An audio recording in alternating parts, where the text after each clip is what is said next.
जय श्री कृष्ण भक्तों। श्रीमद् भागवत महापुराण की भाव यात्रा एकादश स्कंद के नवम अध्याय तक आ पहुंची है। इस अध्याय में कुरर से लेकर भृंग तक 7 गुरुओं की कथा दी गई है। दत्तात्रेय जी कहते हैं, राजन, मनुष्यों को जो वस्तुएं अत्यंत प्रिय लगती हैं उन्हें इकट्ठा करना है उनके दुख का कारण है। जो बुद्धिमान पुरुष यह बात समझकर अकिंचन भाव से रहता है, शरीर की तो बात ही क्या है, मन से भी किसी वस्तु का संग्रह नहीं करता, उसे अनंत सुख स्वरूप परमात्मा की प्राप्ति होती है। एक कुरर नाम का पक्षी है, अपनी चोंच में मांस का टुकड़ा लिए हुए उड़ रहा था।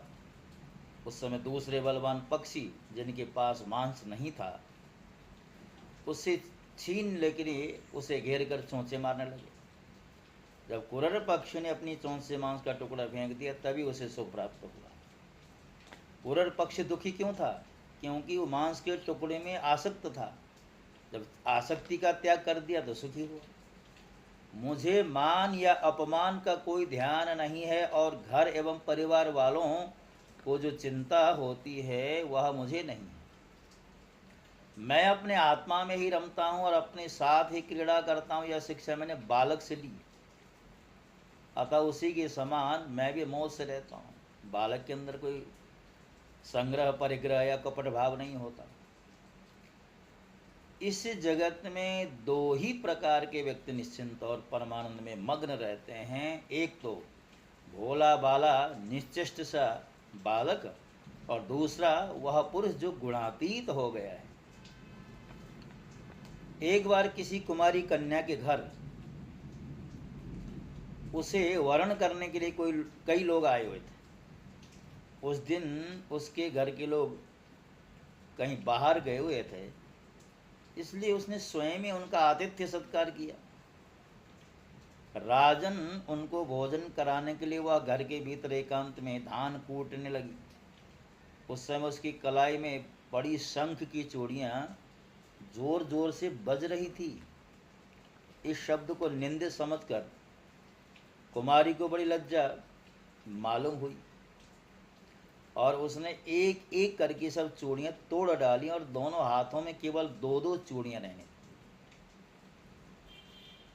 अब वह फिर धान कूटने लगी, परंतु वे दो चूड़ियाँ भी परस्पर में बजने लगी। तब उसने एक एक चूड़ी और तोड़ दी। जब दोनों कलाइयों में केवल एक एक चूड़ी रह गई तब किसी प्रकार की कोई ध्वनि नहीं हुई। हे रेपोदमन, उस समय लोगों का आचार विचार निरखने परखने के लिए इधर उधर घूमता घामता मैं भी वहाँ पहुँच गया था। मैंने उससे यह शिक्षा ग्रहण की कि जब बहुत लोग एक साथ रहते हैं तब कलह होता है, और दो आदमी साथ रहते हैं तब भी बातचीत तो होती ही है। इसलिए कुमारी कन्या की चूड़ी के समान अकेले ही विचरना चाहिए। हे राजन, मैंने बाण बनाने वाले से यह सीखा है कि आसन और श्वास को जीत कर वैराग्य और अभ्यास के द्वारा अपने मन को वश में कर ले और फिर बड़ी सावधानी के साथ उसे एक लक्ष्य में लगा। जब परमानंद स्वरूप परमात्मा में मन स्थिर हो जाता है तब धीरे धीरे कर्म वासनाओं की धूल को धो बहाता है। सत्वगुण की वृद्धि से रजोगुणी और तमोगुणी वृत्तियों का त्याग करके मन वैसे ही शांत हो जाता है जैसे ईंधन के बिना अग्नि। इस प्रकार जिसका चित्त अपने आत्मा में ही स्थिर अर्थात निरुद्ध होता है उसे बाहर भीतर कहीं किसी पदार्थ का भान नहीं होता। मैंने देखा कि एक बाण बनाने वाला कारीगर बाण बनाने में इतना तन्मय हो रहा था कि उसके पास से ही दलबल के साथ राजा की सवारी निकल गई और उसे पता तक नहीं चला। हे राजन, मैंने सांप से भी शिक्षा ग्रहण की है कि सन्यासी को सर्प की भांति अकेले ही विचरण करना चाहिए। उसे मंडली नहीं बांधनी चाहिए और मठ भी नहीं बनाना चाहिए।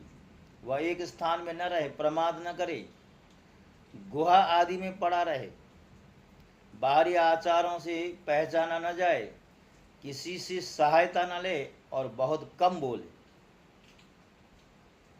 इस अनित्य शरीर के लिए घर बनाने के बखेड़े में पड़ना व्यर्थ और दुख की जड़ है।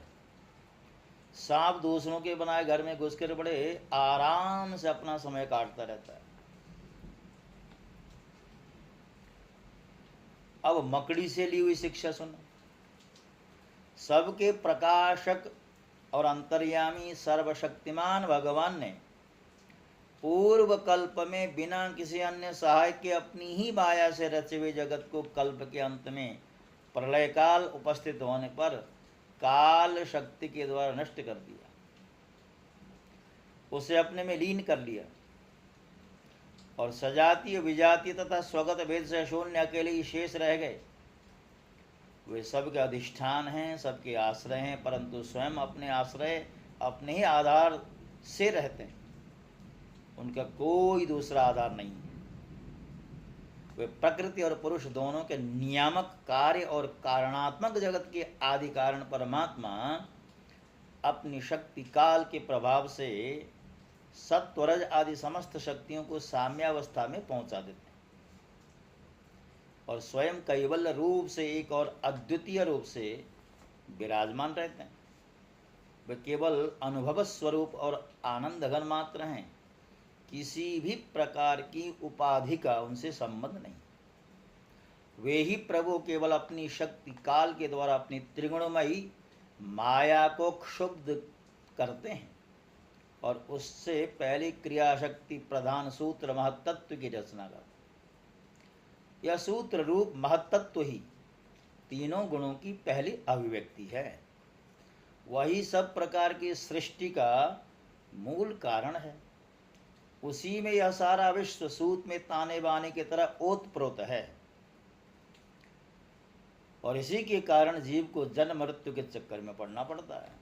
जैसे मकड़ी अपने हृदय से मुंह के द्वारा जाला फैलाती है, उसी में विहार करती है और फिर उसे निगल जाती, वैसे ही परमेश्वर भी इस जगत को अपने में से उत्पन्न करते हैं, उसमें जीव रूप से विहार करते हैं और फिर उसे अपने में लीन कर लेते हैं।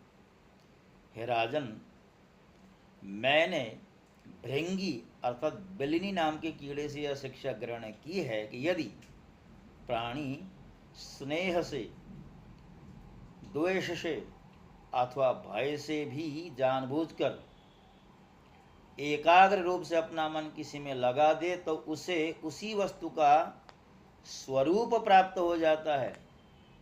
राजन, जैसे भृंगी एक कीड़ी को ले जाकर दीवार पर अपने रहने की जगह बंद कर देता है और वह कीड़ा जो है भय से उसी का चिंतन करते करते अपने पहले शरीर का त्याग किए बिना ही उसी शरीर से तद्रूप हो जाता है।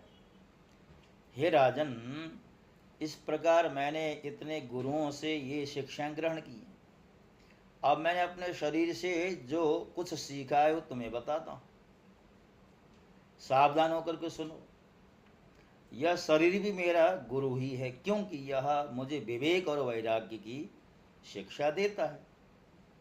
मरना और जीना तो इसके साथ लगा ही रहता है। इस शरीर को पकड़ रखने का फल यह है कि दुख पर दुख भोगते जाओ। यद्यपि इस शरीर से तत्व विचार करने में सहायता मिलती है, तथापि मैं इसे अपना कभी नहीं समझता।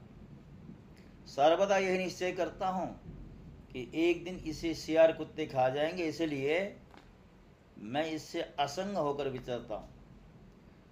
जीव जिस शरीर का प्रिय करने के लिए ही अनेकों प्रकार की कामनाएं और कर्म करता है, तथा स्त्री पुत्र धन दौलत हाथी घोड़े नौकर चाकर घर द्वार और भाई बंधुओं का विस्तार करते हुए उनके पालन पोषण में लगा रहता है, बड़ी बड़ी कठिनाइयां सहकर धन संचय करता है। आयुष्य पूरी होने पर वही शरीर स्वयं तो नष्ट होता ही है, वृक्ष के समान दूसरे शरीर के लिए बीज बोकर उसके लिए भी दुख की व्यवस्था कर जाता है।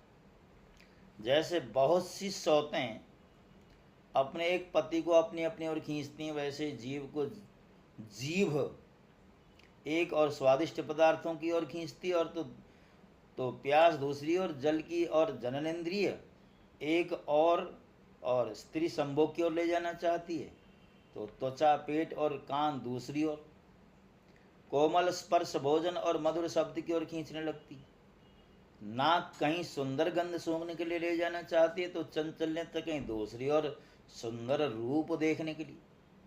तो इस प्रकार कर्मेंद्रियां और ज्ञानेंद्रियां दोनों ही इसे सताती रहती। वैसे तो भगवान ने अपनी अचिंत्य शक्ति माया से वृक्ष, सरीसृप, रेंगने वाले जंतु, पशु, पक्षी, डांस और मछली आदि अनेकों प्रकार की योनियां रची, परंतु उनसे उन्हें संतोष न हुआ। तब उन्होंने मनुष्य शरीर की सृष्टि की, ऐसे बुद्धि से युक्त है जो ब्रह्म का साक्षात्कार कर सकती है। इसकी रचना करके वे बहुत आनंदित हुए। यद्यपि यह मनुष्य शरीर है तो अनित्य ही, मृत्यु सदा इसके पीछे लगी रहती, परंतु इससे परम पुरुषार्थ की प्राप्ति हो सकती है। इसलिए अनेक जन्मों के बाद यह अत्यंत दुर्लभ मनुष्य शरीर पाकर बुद्धिमान पुरुष को चाहिए कि शीघ्र से शीघ्र मृत्यु के पहले ही मोक्ष प्राप्ति का प्रयत्न कर ले। इस जीवन का मुख्य उद्देश्य मोक्ष ही है। विषय भोग तो सभी योनियों में प्राप्त होते ही हैं, इसलिए उनके संग्रह में यह अमूल्य जीवन नहीं खोना चाहिए। हे राजन, यही सब सोच विचार कर मुझे जगत से वैराग्य हो गया। मेरे हृदय में ज्ञान विज्ञान की ज्योति जगमगाती रहती है। न तो कहीं मेरी आसक्ति है और न कहीं अहंकार ही। अब मैं स्वच्छंद रूप से इस पृथ्वी में विचरण करता हूँ। हे राजन, अकेले गुरु से ही यथेष्ट और सुदृढ़ बोध नहीं होता, उसके लिए अपनी बुद्धि से भी बहुत कुछ सोचने की आवश्यकता होती है। देखो, ऋषियों ने एक ही अद्वितीय ब्रह्म का अनेकों प्रकार से गान किया। यदि तुम स्वयं विचार कर निर्णय न करोगे तो ब्रह्म के वास्तविक स्वरूप को कैसे जान सकोगे। भगवान कहते हैं, प्यारे उद्धव, गंभीर बुद्धि अवधूत दत्तात्रेय ने राजा यदु को इस प्रकार उपदेश किया और यदु ने उनकी पूजा और वंदना की। दत्तात्रेय जी उनसे अनुमति लेकर बड़ी प्रसन्नता से इच्छा अनुसार पधार गए। हमारे पूर्वजों की भी पूर्वज राजा यदु अवधूत दत्तात्रेय की यह बात सुनकर समस्त आसक्तियों से छुटकारा पा गए और समदर्शी हो गए। इसी प्रकार तुम्हें भी समस्त आसक्तियों का परित्याग करके समदर्शी हो जाना चाहिए। उद्धव जी का यह मानना था कि भगवान के जाने के बाद संसार के जो प्रपंच हैं, कलयुग के जो दोष हैं, इनसे मैं प्रभावित हो जाऊंगा। भगवान की जो भक्ति है उससे च्युत हो जाऊंगा। ज्ञान और वैराग्य नष्ट होंगे तो मेरी दुर्गति होगी। ये जो चिंता उद्धव जी के मन में थी, उस चिंता का शमन करने के लिए भगवान ने अवधूत दत्तात्रेय जी और राजा यदु के मध्य में जो संवाद हुआ, उस संवाद को बहाना बना करके उद्धव के मन को स्थिर करने का यहाँ पर प्रयत्न किया है। भक्तों, जैसा कि आप सब जानते हैं, हमारी श्रीमद् भागवत की जो भाव यात्रा है धीरे धीरे अपनी पूर्णता की ओर आगे बढ़ रही है। श्रीमद् भागवत जैसा विशालतम ग्रंथ, उससे जैसा लिखा गया है वैसा ही आपके समक्ष रखना ये बहुत कठिन कार्य था, श्रम साध्य और समय साध्य था। किंतु जिस गति से इस कार्य को संपन्न करना था, बीच में वो गति बाधित होती रही। कभी समय मिल पाया, कभी नहीं मिल पाया, किंतु अब मैं ऐसा मानता हूँ, अब कुछ ही दिनों की बात है। एकादश स्कंद में 31 अध्याय, उनमें से 9 अध्याय तो आपके समक्ष रखे जा चुके हैं। अब इसमें 22 अध्याय शेष रहते हैं और 12वें स्कंद में 13 अध्याय। इस तरह अब 335 अध्यायों वाला जो विशाल श्रीमद् भागवत ग्रंथ है, उनमें 35 ही अध्याय शेष रहते हैं। प्रतिदिन एक ही अध्याय की श्रृंखला के माध्यम से आपके समक्ष विषय प्रस्तुत किए जाते हैं। अगर आपको हमारे कंटेंट अच्छे लगते हैं तो अवश्य ही आप हमारे इस प्रयास का समादर करेंगे और आज इसी समय हमारे चैनल को सब्सक्राइब करेंगे। जय श्री कृष्ण। ओम नमो भगवते वासुदेवाय।